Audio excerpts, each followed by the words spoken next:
Oke. Oke, nah ini ada tabel untuk merangkum senjata-senjata para statistika ya, apakah itu parametrik maupun non parametrik. Nah, dalam kita menentukan analisis apa yang akan kita pakai, maka kita harus memperhatikan beberapa hal. Tadi sudah ada yang kita bahas terkait dengan skala datanya, kemudian normalitasnya, ya.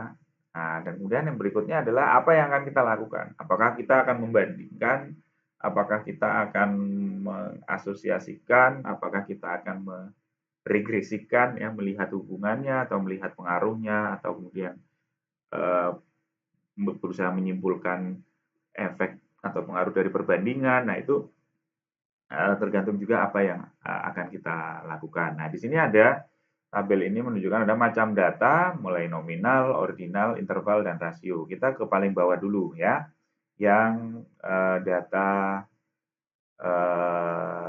interval dan rasio. Seperti saya sampaikan tadi, kalau kita ada di data interval dan rasio, maka kita cek dulu normalitas datanya ya. Apabila dia ternyata distribusinya adalah mengikuti distribusi normal, maka kita akan menggunakan statistika parametrik. Ya, ini hanya refresh saja ya untuk mereview ingatan kita tentang penulisan. Kalau kita akan menggunakan, ya ini jarang sekali deskriptif dalam penulisan, nanti penulisan karyanya pasti di deskriptif dulu data-data yang ada, kemudian deskripsi karakteristik sampel atau subjek penelitian. Ya, kalau sampelnya itu adalah eh, apa namanya sumuran sumuran agar yang pakai ya, untuk efektivitas obat gitu seumpamanya. Nah, maka itu bisa kita lihat rata-rata kalau dia datanya terdistribusi normal, kemudian rata-rata uh, lebar zona hambatnya berapa, kemudian atau rata-rata variabel-variabel yang lain ya kalau terdistribusi normal, maka kita bisa saja menggunakan one group t-test ya. Ya itu hanya uh, untuk menunjukkan distribusi dari data yang kita teliti.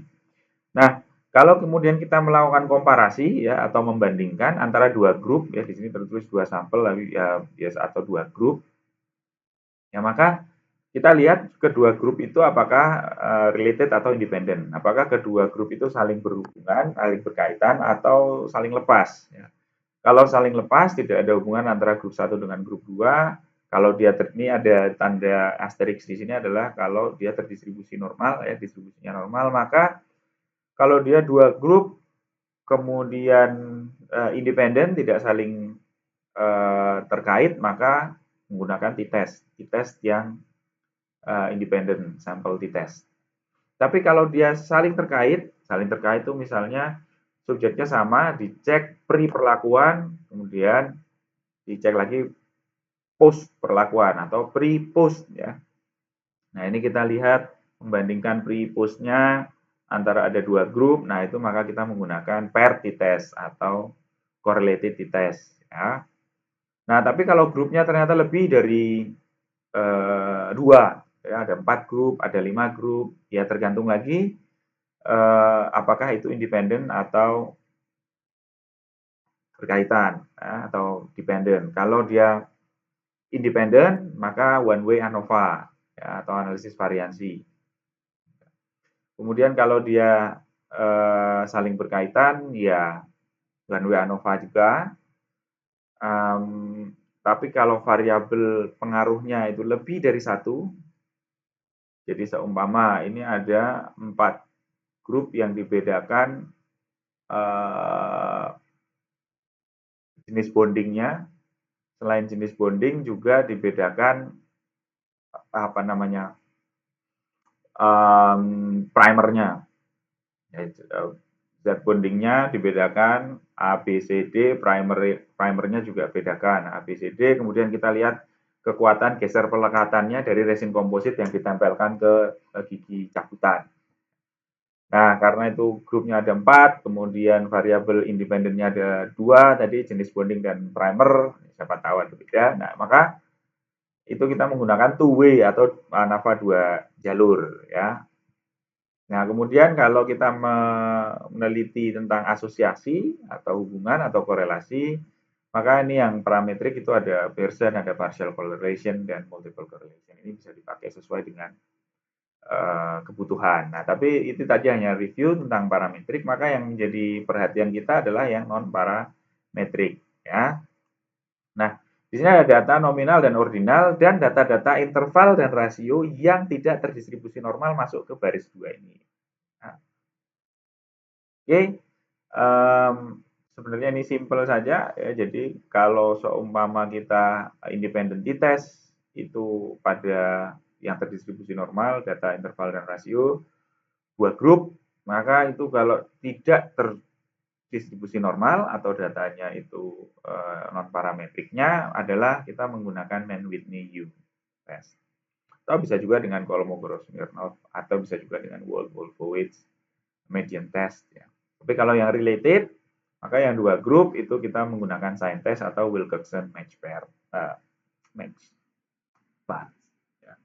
Nah, sedangkan kalau pada apa namanya bisa McNamara atau kalau dia datanya nominal, ya ini betul-betul data ini tadi data-data kalau ini data-data non parametrik asli ya. Nah, ini Fisher exact, probability dan chi-square ya. Chi-square test pada 2 grup. Nah, ini kalau chi-square juga sangat umum dipakai untuk menguji bandingkan proporsi ya, proporsi dari 2 grup yang masing-masing punya penggolongan, apakah itu penggolongannya sama-sama 2 atau bisa lebih dari 2. Ya, ini kalau lebih dari 2 penggolongannya maka menggunakan chi-square for k sample ya. Kemudian kalau dia ordinal atau counterpartnya dari one way ANOVA itu kalau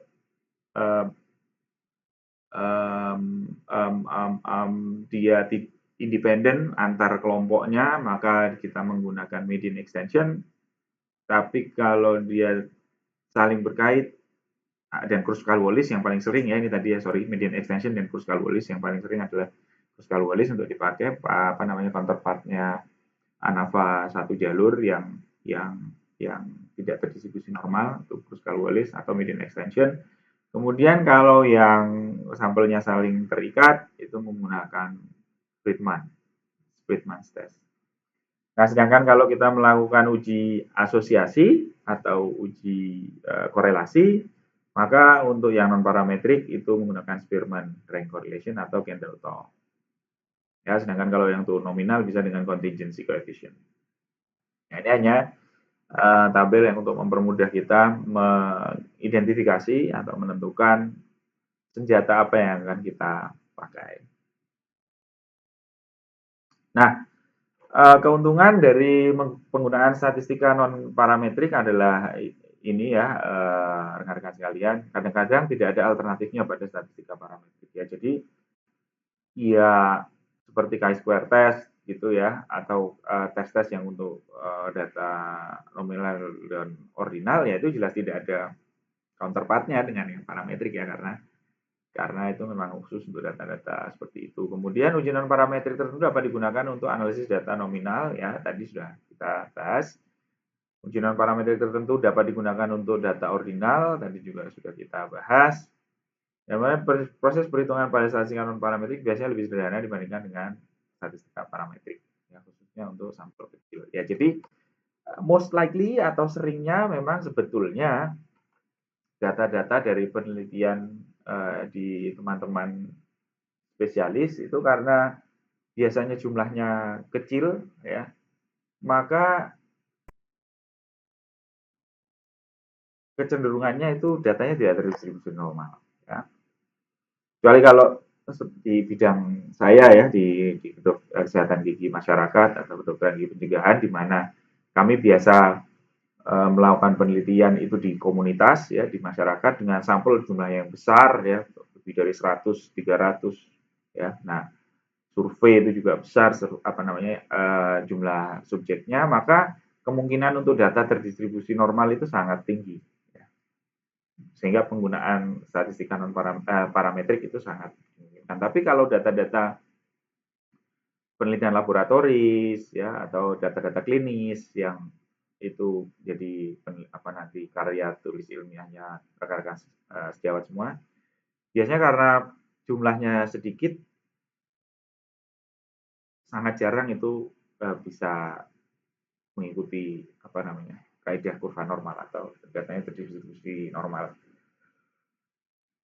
sehingga statistika non parametrik menjadi pilihan. Jadi nanti jangan dipaksakan kalau Anda sudah melakukan KTI kemudian harus parametrik, tidak ya. Gunakan non parametrik juga tidak ada masalah. Yang penting sesuai ya.